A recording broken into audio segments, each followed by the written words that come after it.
capaian 10 tahun Jokowi selama menjabat. Karena dalam 10 tahun menjabat ini, Jokowi itu banyak banget memberikan perubahan yang signifikan, terlebih di perekonomian negara. Saat-saat ini kan transportasi udah bener-bener banyak banget ya. Yang paling menguntungkan tuh apa sih menurut lo? Pasti ada dong harapan kecil di hati lo untuk Indonesia ke depannya. Kita tuh harus maju bareng-bareng, kayak nggak cuma kota Jakarta doang yang maju. Kayaknya seru deh kalau kita bahas sedikit biografi dari presiden dan wakil presiden yang terpilih nih, yaitu Prabowo Subianto dan Gibran Rakabuming Raka. Hai guys, welcome to Vibe and Voice.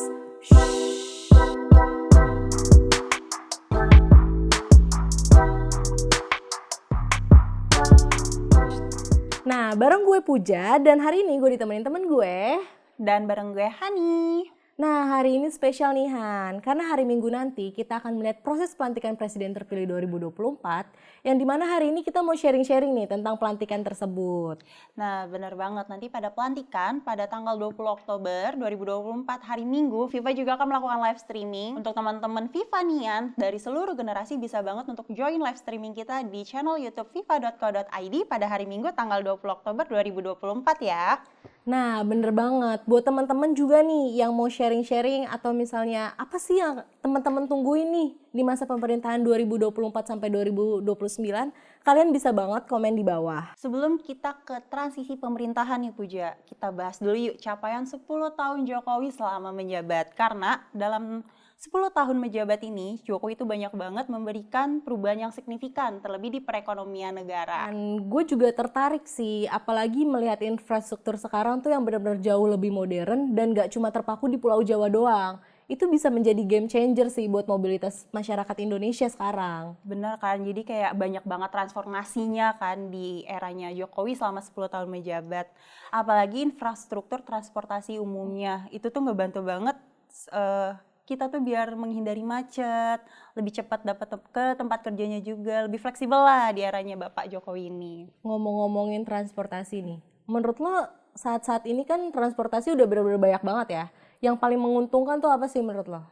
Gue ya sejauh dalam kepemimpinannya beliau, gue tuh lumayan tertarik yang agak beda nih MRT. MRT itu karena selain cepat, dia fleksibel dan lebih ramah lingkungan juga, dia tuh punya experience ya, lu dari bawah terowongan terus tiba-tiba ntar lo di atas. Itu jadi experience-nya cukup menyenangkan sih. Kalau lo gimana aja?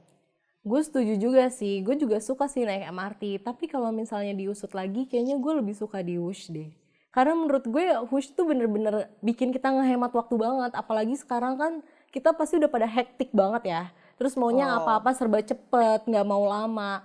Dibandingkan dengan adanya Wush sekarang itu bener-bener mempermudah banget masyarakat. Kayak yang kita biasanya kalau naik mobil harus 2 jam, macet dan lain-lain. Jadi kalau naik Wush kan kita kayak cuma 45 menit kita duduk sampai tiba-tiba udah sampai Bandung. Jadi bener-bener kayak menghemat waktu banget sih. Sekarang siapa sih yang gak seneng kan kalau apa-apa lebih cepat, lebih fleksibel, waktunya juga lebih hemat waktu kan, kayak ya udah semua juga ada seneng kan. Udah gitu tuh di era Pak Jokowi ini semuanya sudah mencukup rata lah ya, nggak Pulau Jawa doang kayak yang tadi lo bilang.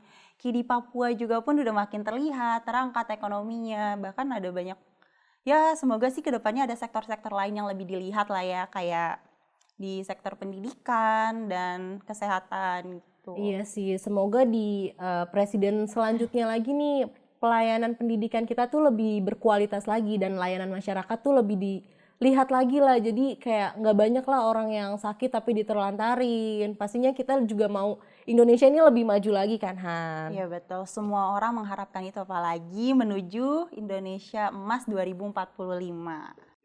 Nah, setelah melewati masa jabatan Pak Jokowi 10 tahun nih Puja, pasti ada dong harapan kecil di hati lo untuk Indonesia ke depannya. Ya harapan gue sih pasti sama ya ke masyarakat Indonesia lainnya. Yang pastinya gue pengennya infrastruktur kita tuh nggak cuma hanya di daerah atau kota-kota tertentu aja. Nggak cuma terpaku di Pulau Jawa, tapi kita juga lebih melihat di luar Pulau Jawa, di kota-kota terpencil. Jadi kayak kita tuh nggak ketimpangan gitu lah. Masyarakat sana nggak akan ngerasa ketimpangan dan kita tuh harus maju bareng-bareng. Kayak nggak cuma kota Jakarta doang yang maju mungkin, tapi kita maunya tuh ya Indonesia majunya bareng-bareng lah. Benar Kalau banget. lo sendiri punya gak sih harapan tersendiri? Kalau dari harapan ya hampir semua punya harapan yang sama lah ya, kita majunya bareng-bareng, anak muda, generasi muda sekarang lebih terlihat lagi, lebih ter-up lagi ya kan. Dan semoga pemimpin barunya juga bisa melanjutkan program-program yang sudah ada dan lebih mengoptimalkan semua program yang udah ada. Nah, yang menjadi daya tarik gue kenapa gue suka sama Pak Prabowo, menurut gue Pak Prabowo ini bisa menjadi pemimpin yang tegas dan berpengalaman. Apalagi kalau kita flashback ke belakang, Pak Prabowo sendiri ini udah terjun lama banget nih di dunia politik. Jadi kayak pengalamannya itu pasti banyak banget kan. Iya benar banget, apalagi dikombain sama Gibran. Nah Gibran ini merupakan sosok generasi muda yang dulunya juga pengusaha kuliner.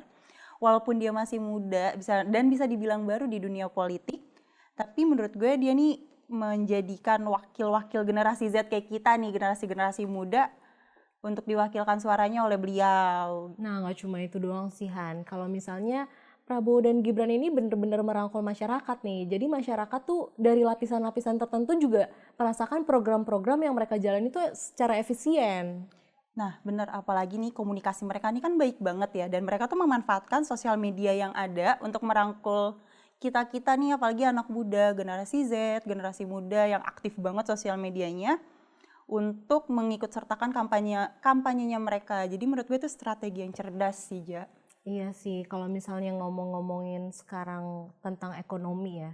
Kalau faktor ekonomi sendiri sih, masyarakat tuh bener-bener juga berharap ke Prabowo dan Gibran ini bisa merangkul masyarakat untuk apalagi kayak generasi Z kayak kita, kaum milenial juga tuh berharap kalau misalnya Pak Prabowo dan Gibran ini bisa mencari solusi nih untuk teman-teman yang sekarang susah cari kerja dengan cara yang mungkin salah satunya membuka lapangan kerja yang lebih luas lagi Han. Tapi selain itu juga ada loh aja kayak kan kita nih lagi naik nih isu-isu kesejahteraan sosial, layanan pendidikan dan layanan kesehatan, apalagi habis masa pandemi kan. Nah jadi menurut gue Prabowo Gibran nih mampu merangkul itu semua dengan memberikan program-program yang menjanjikan. Dan gak bisa dipungkiri juga nih Han, kalau faktor loyalitas tuh juga berperan. Apalagi pendukung-pendukung Pak Prabowo tuh saat ini juga tetap setia untuk mendukung Pak Prabowo menjadi presiden terpilih di 2024 ini. Sebelum kita lebih jauh ngomongin transisi pemerintahan 2024, kayaknya seru deh kalau kita bahas sedikit biografi dari presiden dan wakil presiden yang terpilih nih, yaitu Prabowo Subianto dan Gibran Rakabuming Raka. Nah Han, kalau misalnya kita tarik lagi nih biografi Pak Prabowo sendiri, beliau itu lahir di Jakarta pada tanggal 17 Oktober 1951 dan beliau termasuk putra dari ekonomi terkenal. Pak Prabowo sendiri berpendidikan di salah satu universitas Indonesia dan juga salah satu universitas terkenal di Amerika Serikat. Dan beliau ini juga memiliki karir yang panjang di militer. Beliau menjabat sebagai Danjen Kopassus hingga mencapai pangkat Letnan Jenderal. Namun, setelah pensiun dari militer, dia juga terjun ke dunia politik dan pernah mencalonkan diri sebagai presiden pada tahun 2014 dan 2019. Nah, selain itu Han, yang gue tahu juga kalau misalnya Pak Prabowo sendiri merupakan pendiri dari Partai Gerindra yang semakin menguatkan posisinya di panggung politik Indonesia nih Han. Apalagi dengan pengalaman dan jaringan yang luas, Pak Prabowo sendiri menjadi salah satu tokoh yang paling diperhitungkan di Indonesia. Nah, setelah kita bahas biografi singkat dari Presiden 2024 yang kepilih, Pak Prabowo Subianto, sekarang kita bahas biografi singkat dari Mas Gibran Rakabuming Raka sebagai Wakil Presiden terpilih tahun 2024. Nah, Mas Gibran ini merupakan putra dari Joko Widodo yang lahir di Surakarta pada tanggal 1 Oktober 1987. Beliau ini pernah menempuh pendidikan di Universitas Gadjah Mada dan melanjutkan studinya di University of Technology di Sydney. Nah, sebelum terjun ke politik nih Han, Gibran juga seorang pengusaha sukses. Dia bisa mengelola beberapa usaha kuliner dan memiliki pengalaman dalam bisnis kreatif. Di tahun 2020, Gibran terpilih sebagai wali kota di Surakarta. Dan di sana Gibran berhasil menerapkan berbagai inovasi untuk meningkatkan layanan publik terlebih di generasi muda. Apalagi kita nih di Gen Z. Nah benar banget, Mas Gibran juga dikenal dengan gaya kepemimpinannya yang modern dan dekat dengan masyarakat. Ini menjadi salah satu daya tarik beliau yang membuatnya dipilih sebagai calon wakil presiden. Nah, tadi kan kita udah ngebahas tentang biografinya nih Han sedikit. Nah, sekarang kita mau ngebahas nih tentang program-program dari Pak Prabowo dan juga Mas Gibran. Nah, salah satu program unggulan mereka adalah peningkatkan infrastruktur nih, Ja. Mereka tuh punya komitmen untuk melanjutkan pembangunan infrastruktur yang sudah dimulai sebelumnya.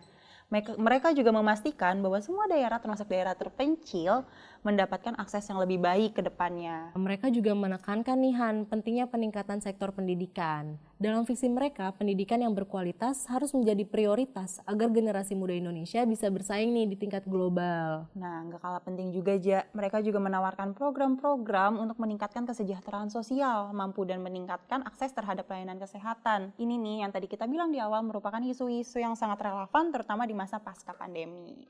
Nah, mereka juga ingin fokus pada perkembangan ekonomi kreatif nih Han. Apalagi Mas Gibran sebagai seorang pengusaha sangat memahami kebutuhan pelaku usaha kecil dan menengah, serta potensi yang bisa digali dari sektor-sektor ini. Terakhir, mereka juga berjanji untuk memperkuat kolaborasi antara pemerintah pusat dan daerah agar semua program dapat berjalan dengan efektif dan sesuai dengan kebutuhan masyarakat setempat. Wow, banyak banget ya, ternyata program-program yang ditawarin sama Prabowo Gibran untuk menjadi presiden di 2024 sampai 2029 ini. Dan semoga semua program-programnya ini bisa direalisasikan dan mengembangkan dan menjadikan Indonesia emas di tahun 2045 nanti. So guys, segitu dulu sharing-sharing kita tentang menuju proses pelantikan nanti. Buat kalian nih yang mau komen dan ikutan sharing, boleh komen di bawah. Dan jangan lupa untuk hadirkan live streaming kita di tanggal 20 Oktober 2024 di YouTube channel viva.co.id. Jangan lupa untuk like, komen, dan share video ini. Dan jangan lupa untuk follow Instagram kita di sini. Vibe and Voice. Shh.